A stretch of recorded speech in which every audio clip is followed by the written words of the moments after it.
네, 이어서 허반석의 작전 리포트 시간으로 넘어가 보도록 하겠습니다. 자, 이 시간 저희가 종목 리포트들 하나씩 분석을 해드리고 있는데요. 자, 오늘 이 시간도 IR 분석이신 샘플러스 허반석 전문위원과 함께합니다. 위원님 안녕하세요. 네, 안녕하세요. 네, 반갑습니다. 자, 오늘 함께할 리포트 화면으로 먼저 확인하시죠. 네, 오늘의 종목 리포트입니다. 자, 오늘은 이번 주에 다뤄드렸던 은행, 증권 리포트, KB금융, 신한지주, 키움증권 리포트들 다시 한번 리뷰해드리도록 하겠습니다. 바로 확인해보죠. 네, 일주일 동안 은행 그리고 증권업종 리포트들 함께 살펴보면서 KB금융, 신한지주, 키움증권까지 한번 살펴봤습니다. 먼저 키움증권에서 발간한 포스트 코비드19에 대비하자라고 해서 부동산, 그리고 가계부채, 그리고 정부 정책, 포스트 코로나 시대에는 정부 정책이 이제는 경기 부양에서 시장 안정화로 바뀌는 가운데 주목해볼 만한 섹터 두 곳을 뽑았습니다. 증권 산업에 대해서 그리고 은행 산업에 대해서 뽑았는데요. 금리 상승기에 은행주 보아야 한다라는 이야기 여지없이 많이 들으셨을 겁니다. 그래서 이번 주에는 은행 그리고 증권 섹터에서 많이들 살펴봤는데요. 좀 더 자세히 한번 다시 살펴보자고 한다면 포스트 코로나 시대의 최대 수혜라고 해서 먼저 증권 이야기가 나오고 있습니다. 증권은 결국엔 간접 투자에서 직접 투자로 주식 투자가 대세다라는 이야기 나오고 있고요. 그리고 은행 산업 쪽에서는 결국엔 포스트 코로나 시대 최대 수혜 업종이다라는 이야기를 하고 있습니다. 그 근거로 가계부채에 대한 부분 이야기를 하고 있는데요. 부동산 시장에 대해서 부동산 자산이 주식과 비트코인 위험 자산으로 오고 있고, 그리고 경기 회복, 그리고 외환 시장의 안정, 미국 금리 상승에 따른 정책 변화 여건들이 하나하나 맞아떨어져 가고 있기 때문에 부양에 따른 정책이 아니라 이제는 시장 안정이다.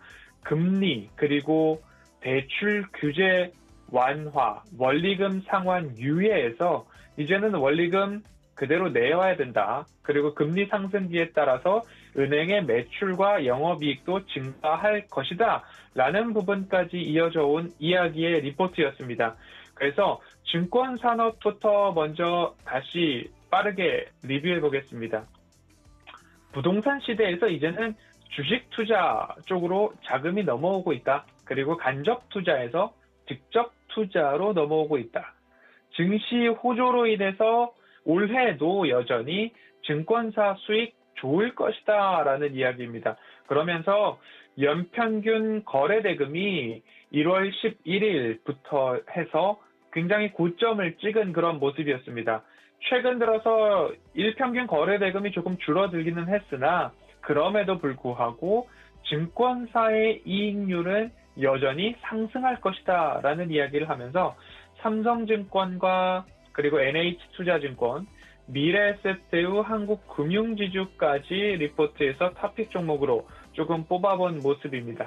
그 이후에 살펴보면 이제는 은행 산업에 대한 이야기가 나오고 있습니다. 은행, 앞으로 금리 인상기에 따라서 바닥을 가지고 많이 올라온 종목들도 보이긴 하지만 차트를 길게 뽑아놓고 보면 오히려 이제 바닥에서 조금 올라왔구나라고 보이실 수도 있습니다. 글로벌 주요 은행 중 양호한 수익률 아직까지 기록하고 있는데 그런 수익성에도 불구하고 국내 은행 업종은 조금 소외된 모습이다라는 이야기를 해주고 있고요. 지금까지는 은행 업종에서 배당을 그래도 배당하면 은행 금융 섹터였는데 이 배당 규제를 완화해서 분기 배당을 좀 시행할까라는 이야기가 금년도 주주총회에서도 조금 나왔던 부분들이 있습니다. 그리고 한 가지 더 강조해서 말씀을 드리고 있던 부분은 은행업 부문에서의 매출과 영업이익, 그리고 비은행업 부문에서의 매출과 영업이익을 좀 보셔야 되는데 조금 더 포트폴리오나 자회사가 잘 꾸려져 있는 부분들 보시면 좋겠다라고 말씀을 드렸고요. 배당 성향에 있어서 상향이 전망되고 있는 그런 기업들, KB, 신한, 하나, 대형 지주회사 좀 보시면 좋겠고요. 우량 증권사를 보유하고 있는 금융지주사도 마찬가지고요. 이러한 부분들 들어서 배당 성향이 높아지거나 안전적 이익이 성장되는 그러한 업종으로 은행, 금융지주사 보셔도 좋겠다라고 월요일 말씀을 드렸고요. 그리고 그 다음부터는 화요일 키움증권 리포트 말씀을 드렸습니다. 코로나19로 인해서 20년도 4월 4만 5천 원 목표 주가부터 4만 9천 원, 5만 1천 원, 6만 원, 그리고 6만 3천 원 목표 주가 상향 리포트까지 꾸준히 추적 관찰되고 있는 리포트들은 여지없이 잘 챙겨보시면 좋겠다라는 말씀을 드렸는데요. 꾸준히 트래킹되고 있는 리포트들을 꾸준히 보신다라고 한다면 이 애널리스트가, 이 연구원이 어떤 부분에 있어서 자료를 업데이트를 하고 있고 왜 목표 주가가 상향 조정됐는지 그 근거를 찾아보기에 쉬울 겁니다. 꾸준한 리포트들을 한 달, 두 달 간격으로 보신다면 지난번에는 이런 근거였는데 이번에는 이런 근거를 더 추가했구나 라고만 보시면 되니까요. 그런 부분들 잘 살펴보셔도 좋겠다라고 팁으로 말씀을 드리고 싶고요. 실적도 업종 대표주 정도고요. 그리고 시총 은행업 중에서 가장 최상위 종목이기 때문에 조금 프리미엄이 있다라는 이야기였습니다. 목표 주가 5.8% 상향했고요. 목표 주가 상향은 이익 추정치도 올라갔기 때문에 목표 주가도 올렸다라는 이야기를 하고 있습니다. 더불어 순이자 마진이라고 하는 NIM 4베이시스 포인트 상승했고 이자 수익도 금리 상승과 더불어서 오를 것이다 라는 이야기 이어지고 있고요. 그리고 증권 수익률 올라가고 있고 비은행업 부문이죠. 증권 수익률 그리고 IPO에 따른 딜 수익률 이런 것들이 다 KB증권에 좋은 호재로 작용할 것이다 라고 좀 이야기가 나왔고요. 하지만 1분기 낮은 성장률 이야기를 리포트에 명시를 해놨습니다. 그 이유는 결국엔 바닥에서 올라가는데 현 구간에서는 단기 되돌림, 고점이 아닐까. 그렇기 때문에 1분기 실적이 그렇게 만족스럽지 않더라도 올 한 해를 봤을 때는 탄탄대로다. 그래서 장기적 관점에서 보면 어떨까라는 이야기, 외인 수급들도 굉장히 양호하다라는 부분 좀 보면 추세 저점의 재진입 기회를 좀 기다리시고 추가 상승이 기대되는 부분들 분명히 1년 길게 봤을 때 있으니 보유자분들께서는 조금 장기적인 마음, 여유로운 마음으로 보아도 좋겠다라는 이야기 화요일 날 전해드렸습니다. 그리고 수요일에는 이제 스튜디오에서 직접 말씀을 드렸죠. 신한지주 말씀을 드렸는데요. 신한지주를 말씀드렸던 이유가 은행업 부문과 비은행업 부문의 균형감이 있다라는 말씀드렸습니다. 예를 들어서 은행지주사, 금융지주사들이 은행업 부문에 있어서의 단기순이익이나 이익 비중이 80%가 넘어가는 은행들이 대부분입니다. 하지만 신한지주 같은 경우에는 60%가 채 되지 않게끔 55대 45 정도의 은행과 비은행 부분의 포트폴리오 이익 균형이 잘 짜여져 있다라는 측면에서 좀 말씀을 드렸고요. 리포트도 마찬가지로 최고의 자회사 포트폴리오라는 헤드라인을 뽑고 있습니다. 안타깝게도 20년도 조금 영업이익 측면에서는 매우 좋지 않았습니다. 사모펀드 그리고 부동산 손실, 코로나19 충당금 4천억 원가량의 적립이 있어서 이익 측면에서는 좋지 않았지만 앞으로 21년도에는 그런 것들 훌훌 털어버리고 상승한 일만 남았다라는 이야기로 좀 이야기가 되었고요. 다회사 신규 편입들이 있었죠. 오렌지라이프는 신한금융에서, 프루덴셜 생명은 KB금융에서, 그리고 아주캐피탈은 우리금융에서 인수를 했다라는 부분도 전달을 드렸고요.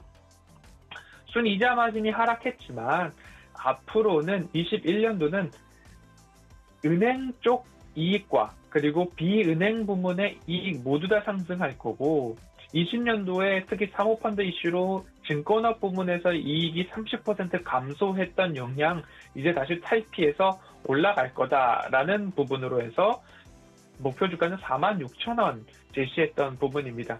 그렇기 때문에 신한지주도 마찬가지로 너무 빠르게 접근하기보다는 장기적인 관점에서 어떻게 하면 더 싸게 매수할 수 있을까라고 고민이 될 겁니다. 어떤 날은 하락하고 어떤 날, 어제장 같은 경우는 또 상승하고 이런 부분이기 때문에 상승할 때 쫓아가기보다는 조금 하락할 때 쫓아가시자라는 기술적 분석까지도 말씀을 드렸고요. 신한지주의 이익, 당기순이익 기여도입니다. 31%, 34%, 41%까지 올라간 비은행 부문의 기여도 보실 수 있고요. 비은행 계열사별로 보면 증권, 카드, 보험, 캐피탈이 있는데요. 특히 캐피탈과 보험 쪽에서의 상승이 더 뚜렷하게 보여주고 있는 모습입니다. 그리고 당기순이익 비중 말씀을 드렸죠. 2018년도에는 은행 부문의 당기순이익이 68%가량이었는데 20년도에는 60% 아래 58%까지 내려온 모습입니다. 이런 모습들 봤을 때에 포트폴리오가 균형감 있게 짜여져 있다라는 부분 살펴봤고요. 그리고 나서 이제 키움증권 말씀을 드렸습니다. 키움증권 목요일 어제죠. 1분기 양호한 실적 전망이 된다라고 말씀을 드렸는데 포스트 코로나를 어떻게 준비할 것인가에 대해 말씀을 드릴 때에 1분기에는 당장 플러스가 나오지 않아도 턴어라운드가 나오지 않아도 그래도 기대감, 기대 심리로 주가 추이의 우상향 유지가 될 수 있습니다. 하지만 상반기에는 늦어도 상반기에는 숫자상 턴어라운드가 나오는 기업들 위주로 보시는 게 좋겠다라고 말씀을 드려왔고요. 왜냐하면 주가의 우상향 추세가 기대감만으로 유지되기에는 1년이라는 시간이 꽤 긴 시간이 될 수 있습니다. 라고 말씀을 드렸습니다. 코로나 팬데믹 지난해 19년 3월부터 올라온 그런 추세상 이제는 뭔가 수익으로 숫자로 결실을 이야기해 줘야 하는데 너무 먼 미래에 있는 가치를 지금으로 당겨왔을 때에 그 기대감 다른 업종 섹터에서는 상반기면 빠르면 1분기면 이익이 난다라는 리포트들 그리고 실적 전망치들 나오고 있는데 2분기가 돼서도 잠정 매출, 잠정 영업이익 공시를 봤는데 아직도 마이너스다 라고 했을 때는 조금 문제가 생길 수도 있기 때문에 빠르면 1분기, 늦어도 상반기에는 턴어라운드 되는 기업들부터 지금부터 차근차근 보시는 게 좋겠다. 너무 늦은 기업들은 이후에 보셔도 늦지 않습니다. 라는 말씀 한 번 더 드리고요. 키움증권 같은 경우에는 1분기부터도 그리고 지금까지 이어왔던 추세를 지속적으로 이어져 가는 그런 모습입니다. 코스피가 강세였습니다. 그리고 거래 대금도 여전히 많았습니다. 그래서 거래 대금의 지속 상승은 키움증권의 수익 상승으로 직결될 수 있다라고 말씀을 드렸는데 리테일 중심의 증권업 호황 중에 키움증권이 점유율 30%가량 갖고 있기 때문에 그리고 계좌 개설에 대한 부분 말씀을 드렸을 거예요. 계좌 개설이 이미 지난해 50%를 넘어선 모습입니다. 그래서 코스피가 3,000포인트를 넘어갔고 증권시장에도 역대급 자금이 몰렸고 1분기 증권사들의 실적 모두 다 파란불입니다. 맑음입니다. 라고 얘기를 나올 때 그 중에서도 키움증권을 눈여겨보시는 게 좋을 겁니다. 라고 말씀을 드렸고요. 1분기부터 보면 1분기부터 지배순이익이 2,410억 원 전망을 하고 있다라는 이야기 나오고 있고요. 그리고 사상 최대 분기 실적을 했던 20년도 3분기입니다. 2,634억 원이었는데 올해 21년도 1분기 2,400억 원을 돌파한다. 사상 최대 분기 실적에 근접한다라는 이야기에 따라서 1분기부터 보시기에는 키움증권이 좋지 않나. 왜냐하면 지금까지 보아왔던 리포트들 살펴보면 1분기에는 저조하나 YOY 연간으로 봤을 때에는 우상향 추세 유지할 겁니다. 라는 리포트들이 하이트 진로도 그랬고요. 신한지주, KB금융 다 마찬가지였습니다. 그런 반면에 키움증권 같은 경우에는 1분기부터 좋아질 거다라는 이야기가 나오고 있으니까요. 한번 살펴보셨으면 좋겠고요. 금투협 기준으로 주식 거래 활동 계좌 4천만 개 돌파를 했다라고 이번 달 19일 기준으로 이야기가 나왔고요. 앞서 말씀드렸듯이 키움증권 20년도 총 계좌 개설이 330만 개 이상이었습니다. 하지만 올해 3월 15일 기준으로 이미 174만 개의 신규 계좌 개설 이루어졌거든요. 2달 만에 지난해 52% 계좌 개설 비중을 이미 넘었기 때문에 SK바이오사이언스 상장 주관사가 아니었음에도 계좌 개설이 늘어났다라는 부분 한번 보셨으면 좋겠고요. 키움증권의 이익이 결국엔 21년도에 일부 정점 구간을 넘어가는 것 아닌가라는 이야기가 나오고 있고요. 그리고 올해 1분기, 21년도와 1분기의 일정 부분 가장 매출과 영업이익이 피크를 찍는 모습들이 조금 있습니다. 하지만 이 부분이 오히려 전망치와 추정치 그리고 증시 상황이 다시 우상향 추세로 거래대금도 늘어난다라고 한다면 이 부분이 22년도로 수년될 수도 있다라는 기대감도 좀 있습니다. 시끌벅적할 타이밍이 올해 1월 11일가량이었습니다. 거래대금이 64조 원을 넘어섰던 모습인데요. 그때부터 증권사나 은행업종들이 다시 좀 하향했다가 다시 바닥을 찍고 올라가는 모습들이 좀 이어져 오고 있습니다. 폴리드 줌 카메라도 마찬가지고요. 그 이외의 섹터들도 시끌벅적할 때 들어가기보다는 조금 조정이 나와서 YOY 1년 동안의 장기 추세에 보다 경쟁력 있는 가격대에 접근을 해보겠다라는 부분으로 조금 살펴보시면 좋을 것 같고요. 그러한 측면에서 하반석의 모멘텀 체크리스트 첫 번째 차트상 저위험 구간에서 진입을 하시자. 그리고 매출과 영업이익이 증가하는 기업들부터 살펴보시자.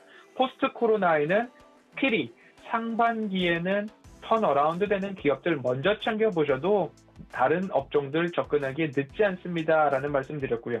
미래를 이끌 모멘텀이 굳이 무엇인가를 꼽아보면 어떤 기업들, 미래 성장 동력이 이러한 것이 있구나라는 부분에 있어서 그 모멘텀을 가지고 1년, 2년 장기 투자가 가능한 기업이구나라고 살펴보실 수 있을 것 같습니다. 그래서 이번 주는 이렇게 은행과 증권업 이야기 말씀을 드렸고요. 리포트들 노란톡 오픈 채팅방 오시면 제가 하이라이트한 리포트 그대로 올려드리고 있고요. 영상들도 클립 영상 올려드리고 있으니까요. 방송 특히 작전 리포트에서 말씀드렸던 기업들에 대한 이야기, 질문들 있으시면 찾아오셔서 자유롭게 의견들 나누시면 좋을 것 같습니다. 이번 주 은행과 증권업종 리포트 이렇게 마무리해 보도록 하겠습니다.